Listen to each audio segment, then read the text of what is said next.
Morning, everyone. Thanks for joining us. I've got a superstar panel today, and we've got 45 minutes for 5 amazing people. It's going to absolutely whiz by. Would you like to come up, guys? And I'll get them to introduce themselves.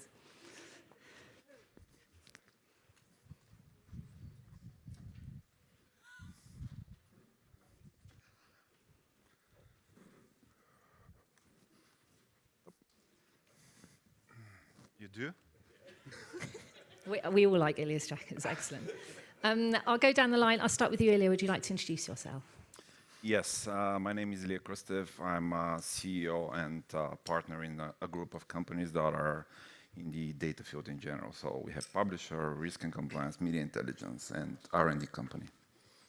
Thank you very much. Hi, Bruce Davidson. Yeah, I'm the CEO of Mediality, and it's the owner of MediaNet, which is our media intelligence organisation. My background is actually journalism for my sins, and I've come into the media comms business in the last few years. And my name is Steffen Egelund. I'm the CEO and founder of a company called Mediatrack. We do print digitization and broadcast digitization, so we try to accumulate data basically for the media intelligence industry.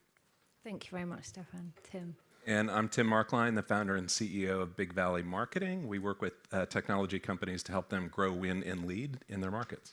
Thank you. And last but not least. Good morning, everyone. My name is Magdalena Horanska. I'm Chief Executive Officer at Newton Media, which is a group of companies doing media monitoring and media analytics in the Central and Southeast Europe. And at the same time, I'm also acting as the Secretary General of FIBEP, World Media Intelligence Association. Thank you, Magdalena. So we're going to have quite a wide-ranging discussion here. We're going to look at how media and market intelligence, comms, research and management experts and leaders navigate disruption from AI, geopolitics, and all the stuff that's going on at the moment while keeping data reliable, strategy smart, and teams human, which is arguably the most difficult part in all of this, the human bit. I'm going to start with AI, and we're not going to get too hung up on it, because obviously we could talk about AI for 2 days, which is probably what's happening around us as well. Bruce, I'm going to start with you, if I may. How do you see Gen AI so far, and what's coming down the line, reshaping the credibility and integrity of news-based data sources? Yeah, look, I think the AI side of things, particularly around credibility, which is obviously critical to what we all do, it's almost two-speed. I think the credibility of the content, as we all know, is critical, and AI cannot necessarily deliver that in the way I think we should get it. And we're all about content licensing, and I think there's a long way to go before we can trust that content driven by AI coming into our organisations. And that old adage, shoot in, shoot out, sorry to use that as an Australian. But I think on the other side, once we've got the data in, the use of AI can be incredibly credible in terms of us being able to control it. I think we need to, if we can control the data, we can control the inputs, and we can really make a lot more sense of it by using those tools. So I think if you manage those tools, you've got to put the human layers at the beginning of what you do with AI on the content and reviewing it at the end. If you do all that, I think you can establish the right approach that does give you credibility in terms of what you present to the market. It's quite a delicate balance, isn't it? Getting that right, not getting run away with the excitement of the new tools and forgetting to layer the human in. Yep. How easy is that to get it right? Sorry? How easy is it to get that balance right? Look, I think it's a lot of work at the beginning. We do, effectively using data science to make a lot of, guide the data science to make the decisions. You've got to guide it to get it right, so that balance enables, I guess, the machines to take over to do a lot of amazing work that is much, much harder and takes much, much longer for humans to do. But if you don't get that data science right at the beginning, and don't continually update it and teach it and train it, then you won't get the balance right. Okay, thank you. Ilya, what are you seeing from AI? Is it actually simplifying integration of everything that you're doing in your business, or is it just multiplying the complexity? It depends. So basically it's like For me, there are phases, and currently we're still in phase one, where it surfaces complexity. And to a great extent, this is because of it surfaces any problems that are in the back end. So if you don't have a consolidated database, if you don't have clean data and so on, you have a lot of issues. And we are still in this phase where people try things, they don't work, they start being afraid. Some people lose money, some people lose projects, and so on. But I think that by the end of the year, this will change. Actually, during COVID, there were a lot of cheap money on the market, and they were all over the place. There were a lot of acquisitions made. But at the back end, there was not enough investment at the back end when it comes to how do you consolidate all this data, different structures, different, if you want, historical data, and so on. And currently, this is too expensive when you look at that. So what do you invest first? Do you invest in consolidating your data at the back end in order for AI to work the way it's supposed to work? Or do you actually invest in AI and do it with shitty data? And then how do you move forward? So this is one of the risks and one of the challenges that we are currently seeing. The other challenges, of course, like things around regulations. This is a big thing. A question here, who is regulated by the AI Act, European one? No one, right? Okay, there are some. And you think that you're compliant? Nobody is compliant at the moment, And this is a big issue. And this is a big issue just because of everything that's happening globally. This is a big issue because there are a certain number of regulators that can get in and kick your ass if you are not doing things right.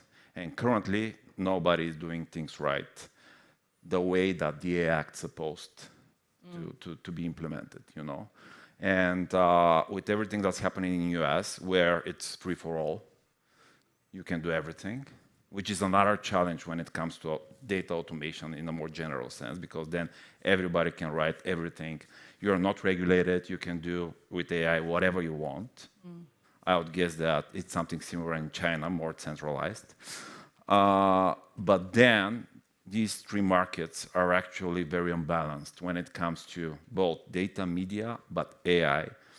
And we'll be seeing this like it will be like a warfare. Who moves first? Who gets kicked? Because Europe will be more and more about regulations when it comes to that. So this will be interesting. Yeah, that's one way of putting it. So you're kind of balancing, sorting out the shitty historical data, as you put it, modern and fast advancing AI tools, and this regulatory background where no one's quite sure where that's going to happen. Interesting indeed. Tim, do we need to get more intentional about comms and analytic workflows so we can integrate better? Yeah, I think that speaks to one of the underlying challenges, because AI is changing so many things, fundamentally changing so many things around us, but I think we need to get back to fundamentals, which really is how does AI fit into the workflow? There's a lot of excitement about the whiz-bang benefits of AI, and what gets lost is what about the human ingenuity behind the keyboard? We have an AI researcher on our team who is all in on doing anything and everything he can in AI, but he brings 25 years of communications research to every interaction with the AI. So it's not just like anybody can go do with ChatGPT or Perplexity what he's doing. He's bringing all of that knowledge to every interaction. And I think we need to really start to get more conscious and intentional about our workflows. And stealing a line from a talk that I heard at another conference a couple weeks ago, it really is how do we blend the AI magic with the human magic and look at that in our workflows and really understand, well, what is the appropriate and responsible use of AI? Where does it make sense? So we obviously don't want students using AI to write a term paper any more than we want executives using AI to write personalized remarks in a crisis situation. That's not very appropriate or responsible, but AI is very good at thematic analysis, so let's use it for that. AI is good as a writing assistant to be kind of watching you. AI is good as a note taker in a meeting like this. So those uses are very responsible, and if we're also clear in disclosing or being transparent about who's using it and why you're using it, then I think we can get to a more common understanding of where is it appropriate, but where does it fit in with the human magic that is underneath everything. Do you think we've put enough focus on that appropriate and responsible thing? Because I don't think we have. No, there are a number of we did a study of all of the different transparency and disclosure guidelines that have been published around the world. Well, I shouldn't say all. We did a survey of the ones that were available as of last fall, and they were all over the map, but they were really first-order guidelines, and usually they came from either the brand guidelines that a company may have or the values that an organization may have. But I think we're going to start to see more detailed guidelines. And you know, I think one of the key takeaways was that people were looking at, being able to say, AI helped me write this. Well, that's almost a completely useless disclosure. But like, I'm Jim McNamara, and I used AI to be able to help me do these certain things. Like, I trust Jim, and that seems like a responsible use, so I'm okay with that. That's very different, and we need to get beyond these blanket statements and get deeper to be able to get to that place of trust. Yeah, I think we all trust Jim. So that's Yeah. Magdalena, what's your view on where we are in the balance between kind of automation and using AI in that responsible and appropriate manner and the human piece? What's the balance for you in your business? As I'm coming from like markets which are like under geopolitical influence, also in some markets censorship, there is a strong state control in some of them.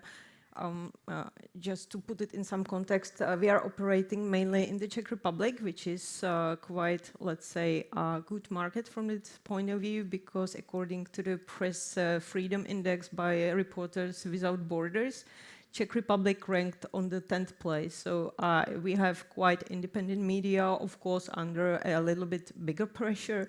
But the other countries we operate in, like Slovakia, or ex-Yugoslavia countries and Ukraine, they ranked much worse. And in Ukraine, you probably know there is a war conflict going on, and it is not just on the battlefield, it is also an information war. So they are fighting with narratives, and this is always something you have to take into account when you are measuring and evaluating the content. It is not always what is being said in the media, but also about what's the context out there, where the information comes from. Is it saying everything what it should be covering and stuff like that? So simply putting something into the generative AI and expect you would get a good result doesn't work. And the clients are asking for a human insight. Yeah, it's all about that human insight and context, isn't it? Steffen, what's your view on where we are on that balance between AI and the human magic, as Tim put it? I think we don't have a choice than to use it, but we have a choice in how we use it. And that's probably the key. I think also that, you know, in 2 years' time, I think everybody will be fed up by fake videos and fake reporting and fake articles written by, I mean, I got an email the other day. It was so obvious that it was not written by my mate, who usually calls me, hey, bro. He said like an extremely formal email, and it was obviously written by AI. I think we will be tired of that in a couple of years, and the human factor will come back in again and be at the sort of deciding end of the usage of AI. Yeah. I don't know if I'm going to get bored of kangaroo videos with their boarding passes on a plane that soon, but anyway, that's just me. I'm very bored of kangaroo videos. Actually, one thing where the human magic is really important is that, or where AI generally sucks, is original thinking. Yeah. So AI will give you, one person on my team calls it the average expected answer, which is great. And it can write a good enough news release for some situations, but it can't bring the original thinking. It can't bring all of that experience and everything else. So how do we use it for where it's good, but also bring that human magic to bear? And exactly, it makes my point as well, because the artificial intelligence is incapable of catching the political nuances, cultural subtext, and this is something we will maybe have to wait for with artificial intelligence, or the human insight will be always needed. Yeah. it actually does it. Even now, it's just not a scale. You know, it's really straightforward. I think sometimes that we are overestimating ourselves when it comes to ingenuity, creativity, and so on. You know, we've been living in a society where this is something like 10% of the things that we're doing. And AI is doing currently even all that. It gets the context, it gets the political nuances and all that now a lot better than we do it. It just depends on how you train it and what is the data set that you train it with. So be aware of that. We are not exceptional, you know. It's like a very small percent of what we do is exceptional, a very small percent. Everything else can be automated. Okay, that's You're just not seeing, I mean, just a bit longer. In Europe, Europe is currently trying to catch up with US. Europe, in the last 1 year, has 13 AI factories throughout Europe. One of them is in Bulgaria, and my company is working with this factory because in Bulgaria there is an institute that is an ETH institute that is doing deep tech research. Believe me when I tell you, the things that are now still on the market, not on the market, but are available on the tech side are amazing, you know, are amazing. Now, in 1 year, the things that will be on the market that you are not currently seeing will be twice more amazing.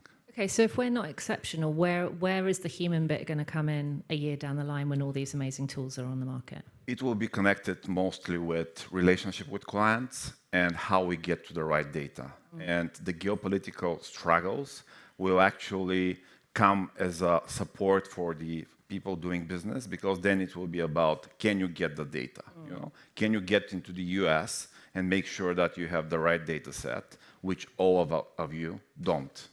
Can you get into China and strike a deal that can get you this data? Because now the new weapon is data.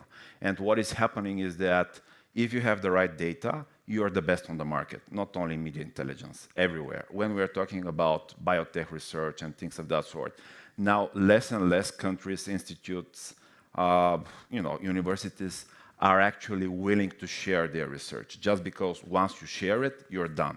You don't have a competitive advantage. So it will be how you use AI, how you do custom LLMs, not using the general OpenAI, a ChatGPT or whatever. Do you have the capability to use custom LLMs? Do you have the capability to have access to infrastructure, like AI factories and so on? And can you find the right data? These are the three aspects. And then can you adapt really fast when it comes to, if you're doing an insight for 1 month, you're done. You know, it's not an insight, it's old news. If it takes you to write a report for 1 month, 1 month and a half, with everything that's happening globally, you're gone. You're not on the market. Yeah. A quick counterpoint, though. You talked about the importance of training in that. The training is where the human magic comes in. So who's working with the AI to be able to train it, to be able to learn the things that you want it to learn? And there's an interplay there that I think is vitally important. Okay, well, we'll see how that pans out. Let's all meet here in a year and see how that. We've touched a little bit on geopolitics and those kind of that very nuanced and complex and chaotic environment we're operating in as a backdrop at the moment. I wanted to talk to you, Steffen, because I know you went to Kyiv recently. Why did you do that? It's a war zone. Yeah, it is a war zone. I think there are so many uncertainties. We've just talked about AI. Now geopolitics, South China Sea, the Middle East, Russia waging war in Europe, the Americans cozying up with dictators and threatening to invade former allies. I think there's a lot of uncertainty everywhere, and I think that's affecting everyone. And particularly perhaps here in Europe, where there is an actual war going on, and in the Middle East, of course. So what I thought was that I got the opportunity to join a Danish business delegation, and I mean, it was an invitation, and I thought, what can I do to help? I thought I can try to see if I can contribute with a bit of normality into the whole thing.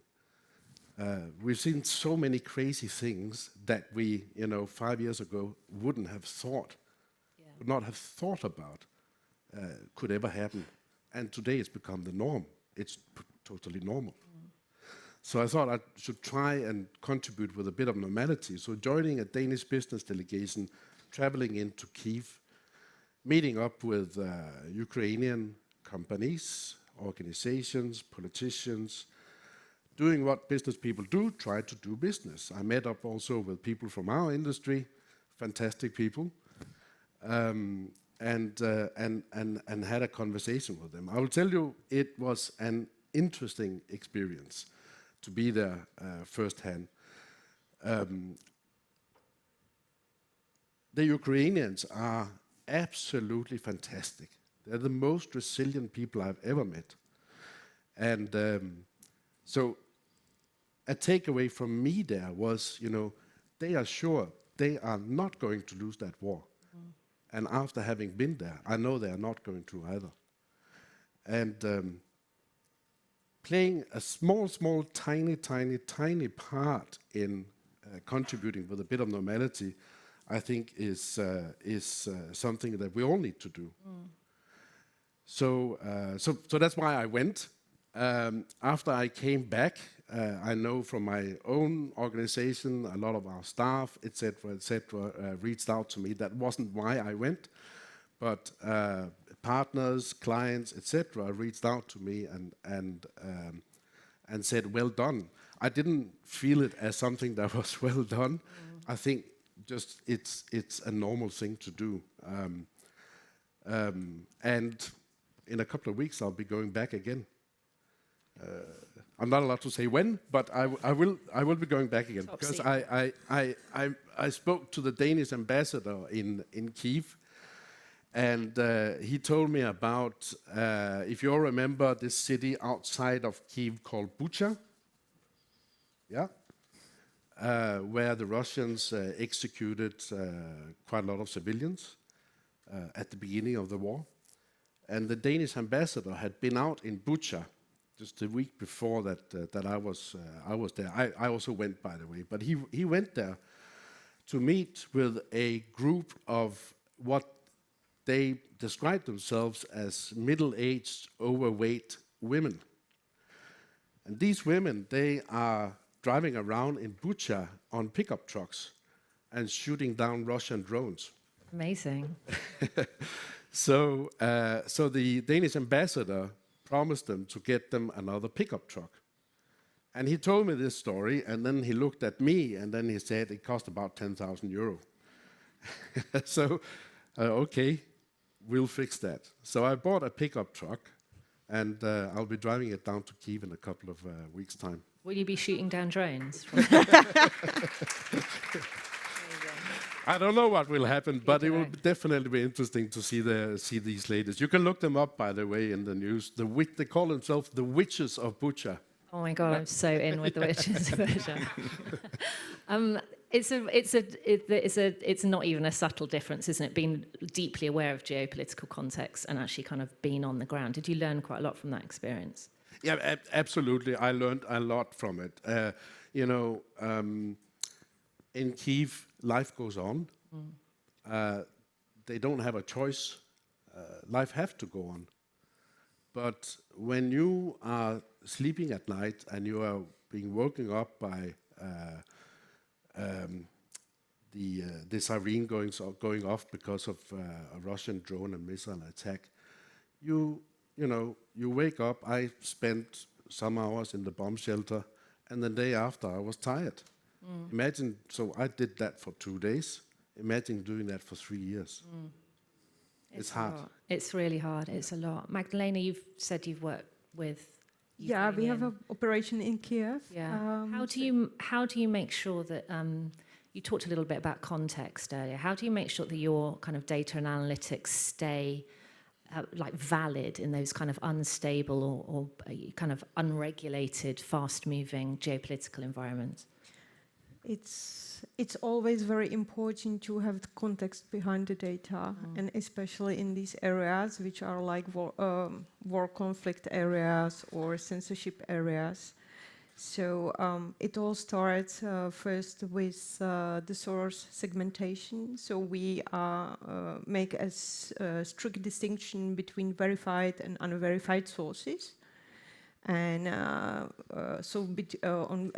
unverified, we are considering the publishers which are licensed and they operate under clear and transparent editorial standards.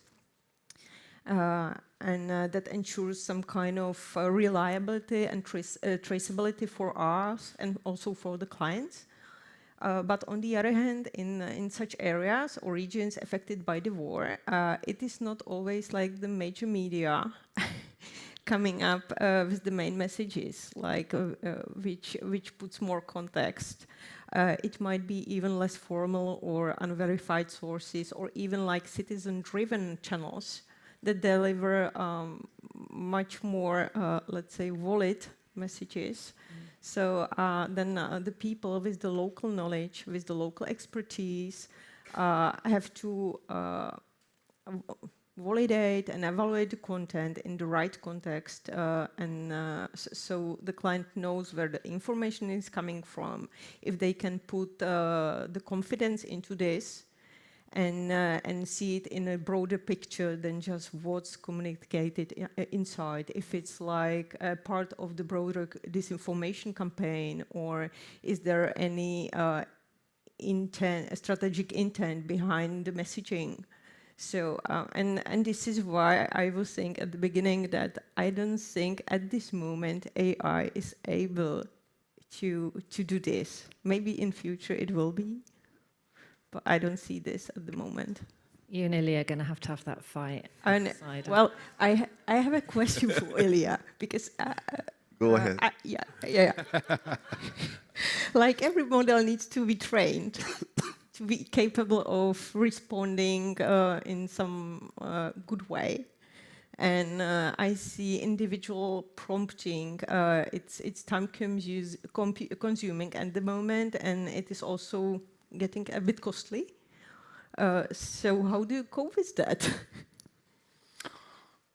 So two things here. One, after the initial training of a model, you can even continue training with the model with just saying what is the accurate data for the model to be trained, you know? You don't need all the people that are training the model and so on. You say these are the sources of data that you use for continue to train the model. It's zero cost. This is one. The other is that currently we are not seeing the actual cost of LLMs because you're not paying that. Because it's like, even there was a story about that. All thank you messages, how much it costs as processing power for OpenAI.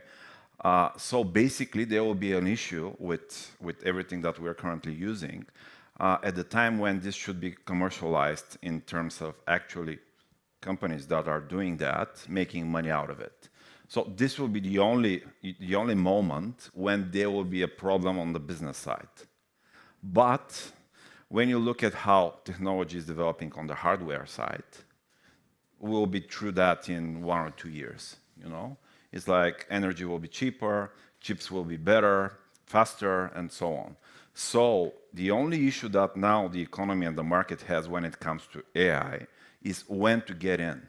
And that is the only reason why we are not seeing that at scale. Because when we see it at scale, there will be jobs lost. Huge amount of jobs lost.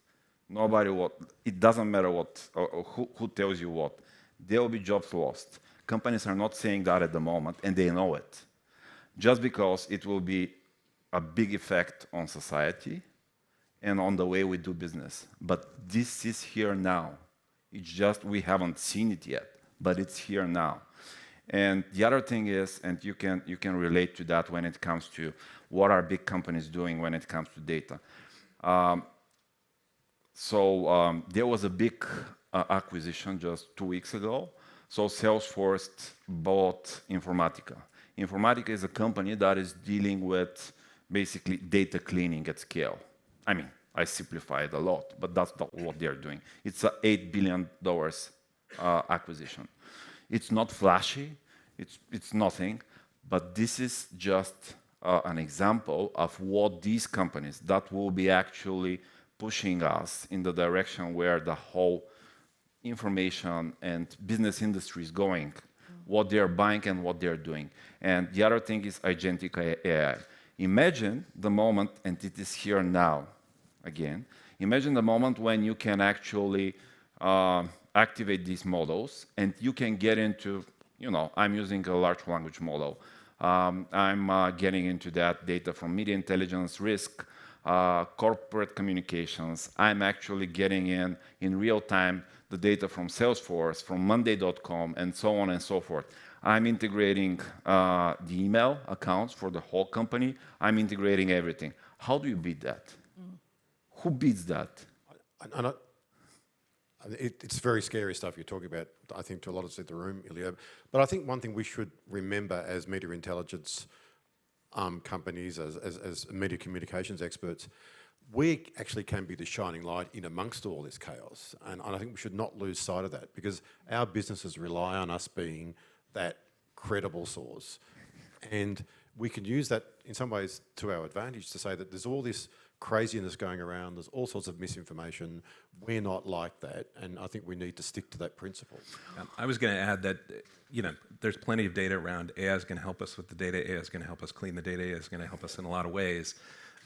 I think in times of uncertainty, it increases the importance of organizational listening to as many stakeholders or all stakeholders, as well as the real-time feedback loops. And I think one of the things that AI really is going to drive us to, but we need to get to higher frequency of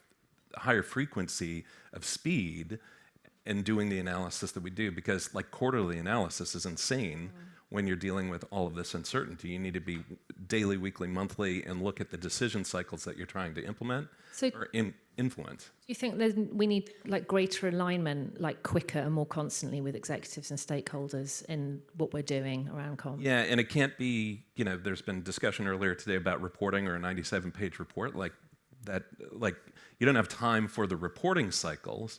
You need to look at, well, what decisions are you trying to influence? What actions are you trying to influence, and how to get the data or the insight at the right time that matters to the decision maker. Okay, there's lots to think about. I want to move on. We've talked a little about the human stuff, human and AI, and human and geopolitics. I know we've got some questions that some people want to ask, but I want to. You're all very different people, very different businesses, very different leaders. Clearly. I'm really interested, what have you learned about, like just each of you quite quickly, what have you learned about your leadership style over the past couple of years as you've been navigating all this increasing complexity and chaos, and have you changed anything in the way you lead? Magdalena, I'll start with you. Well, in the past years, it was actually the rise of AI, which I had to adapt to, and also it goes, beyond into the company. We are completely changing habits of the people, the way they are doing their job. Like years ago, we implemented our automatic speech recognition and broadcast monitoring, and it was a great change. And we were incapable of doing this with the current setup of people who were like transcriptionists. And we had to hire new people which were already happy with the idea that they would be just correcting the output of the automatics. And sometimes it is not easy to make the people the change. But with clear communication, sometimes it happens really nice. Like recently, we have been changing our analytical department, so they are also good users of AI, so they can prompt for the clients to make the job faster and analyze more content, and then, of course, verify it with the human insight. So this is a little bit of challenge, but I think we are doing a good job in this. Thank you. We've become much more intentional about having a growth-oriented culture. growth at the individual level, growth at the organizational level, and that I think has, for us at least, illuminated some things that we needed to do to better balance leading with empathy along with managing for performance, and those don't need to be necessarily in conflict, so how do we fuse those together to be able to enable the individuals to do their best work every day and the organization to deliver the best value to our clients every day. Yeah, and I would say when I was a younger self, 16 years ago when we started Mediatrack, I was focused on the business, sales, productivity, and people performing to their best and all that, which is all good. But now we are 600 people in Mediatrack, and I find that all these things comes not automatically, but almost if you lead with by communicating your values and your ethics and setting a clear purpose of the organization, what is it that we are trying to achieve, then everything else will fall in place. Okay, thank you, Bruce. Yeah, I'd like to think I don't have a leadership style. 'Cause I think leadership is about being authentic, and that means open and trusted and transparent, to use that overused word. I think there is certainly uncertainty, where we talked about the uncertainty of the world, and that does impact your staff and your employee and your people. How do you combat that? I think you just be as honest as you possibly can about where the business is going and how you need to navigate these challenges. What we've done at MediaNet is set up a cross-functional team just to look into AI. We just give people some space to actually meet every couple of weeks, look at trends, share those trends with the rest of the organisation. And it's not about the IT department, you know, it's about the HR, it's about the business people, it's about the sales guys. It affects everybody. And I think that group is actually really starting to bring something into the organisation that I think will help everyone. Illia, this is going to be interesting. It will. You know, it's like, I think that one of the key selling points of organizations nowadays is how fast they can change. And one of the leading challenges of these organizations is fear. Because one of the reasons why people are not changing is fear, because they feel left out and so on, you know. And then one of the major focuses that I have in the last 2 years now is actually convince people that this will be a constant process. Not only change, but chaos will be a constant process. And the best way to deal with that is to just accept it and to learn that you have to change all the time. It doesn't stop. My people hate me from time to time. I tend to change the structure of the organization every 6 months or so. Okay. And this is not an easy thing to do, you know. But this for me, and when you explain to people, this is the only way that I can make you competitive. Because if I leave you in the positions that you are and say that everything will be fine, and it won't be fine. You'll be done. Whether you're done at my organization or you go out and cannot adapt, it's all the same. So my focus is make my people adaptive and make them in being more adaptive, more you know, sellable on the market, whether it's at my organization or outside of it. It's really interesting, isn't it, that actually culture feels like that used to be the thing that had to be the core of an organization. Now it sounds like culture is the thing that actually needs to be the most dynamic in an organization. Dynamic, but again, it's like there are some certain principles around transparency and so on. But this is the difference. This is the difference. The other difference is actually time to market. If I see something that takes 1 year, year and a half to go to market, I'm not interested. You know, because nobody can tell you in 1 year what will be on the market, what will be the price, how effective it will be. So, you know, make everything possible to be fast to market. Okay. It's kind of, I'm exhausted already. You're exhausted? Come on. Thank you guys. Richard Bagnall's desperate to ask something over there. The mic just coming down here, Baggers. Thanks, Maja, and thank you to the panel for a great talk. We talked a lot about the need to adapt and the change and the chaos that's coming. What we haven't talked about is what has been our unit of currency in our industry for the whole time I've been in it, which is over 30 years. The piece of content, whether it's a clip, whether it's a broadcast clip, whether it's a social media post, it's all under threat from generative AI. Mainstream publishers, 0.1% of their traffic is coming from generative AI summaries. 99.7% of people who read news on generative AI summary do not click through to the media. The media is already distressed. It's going to be more distressed. My AI-generated summary of the news that I receive is different from yours, and different from yours, and different from yours, and different from yours.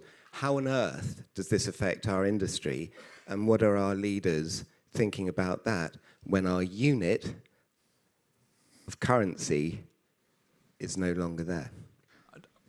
I would say this is one of the big untapped opportunities that we have, because the AI engines are heavily influenced by owned and earned media. So if you actually break down the sources that are feeding in for the ones that expose those, they're typically owned and earned media, and they tend to go deeper than maybe the mass media that influences things. Travis talked a little bit about that earlier, but I think that is a critical opportunity for us to help people see, okay, these things that, while, yes, it's been harder and harder to get earned media or to earn media, it's more valuable than ever before, but you have to look at the chain of how it's being distributed and how it's not just showing up in the AI engines, but how those AI engines are being used in the buying cycles. So there was a report, G2, I think, published it last month about within B2B software buyers, how Google used to be, I think, #1, but the top 2 drivers in the buying cycle now are AI search engines and peer-to-peer software rating platforms. So that's having a huge impact on the buying cycle. We know it with our clients, where it's gone from generative AI driving like 1% of their buying cycle to like 5 or 10%, and they know that's just the tip of the iceberg because that's what the system is tracking. So it's having a huge impact, but I think it actually serves us well because it makes that earned media and the owned media more important. And Richard, I think it's a really good point. I think we need to bring the conversation to our clients back to the fact that we have to be a trusted source. We access trusted sources, and if they want to go on a path of using ChatGPT or other, AI tools to get their sources in, they're going to, at this stage anyway, maybe it'll change, are going to be in a lot of pain. I mean, in Australia, Australia's a good example. There's 2 major news organisations in Australia. One allows their content onto ChatGPT, the other doesn't. So if you rely on that, you're going to get a very skewed result. We can actually tell you that we can tell our clients that we get everything when we get it from the source, and we need to market that much, much more strongly, particularly at the moment. Anyone else wants to take that? No? Okay, I can. One of the big, the currency is trust, obviously. The issue is that media is not trusted. The issue is that because of everything that we explained, media is getting behind paid walls and so on. This affects society. This affects what are actually people accessing as information, whether it's through media or through large language models and so on. A lot of this is shit. And the thing is that the more shit you get in, and you're right, currently we did global research with Dow Jones about the percent of data online that is currently automated. It's above 60%. 60% of the data online is automated. So basically, if these models are trained and then you're creating content more and more based on automated content, it's just a vicious. Yes, and the thing is that the other challenge that we are not seeing is that, or we are seeing, we are not talking about it, is that now in geopolitical context, when you see how politicians are treating media, this is affecting us as well, because the trust is going even lower and lower. And the thing is that we are talking about these topics between ourselves here, But I can tell you that people that are 15 years old, 20 years old, 25 years old don't care about these topics. And then these are the people that we will be selling to. These are the people, the next generation that will be getting in. And then it's not only about business, it's about how we make sure that society is not destroyed in general, you know? And our industry, I believe, can be a big part of that. But we are not vocal on that point, almost not at all. You know, we are talking about clips, anyway, we are not talking about this. And this is a major thing when we are talking about trust, because this will also affect our business and will have a business, you know, will affect the bottom line. Well, I promised you a wide-ranging discussion. I think we've covered quite a lot of stuff today. Thank you all so much for all your different perspectives. I really appreciate it, ladies and gentlemen.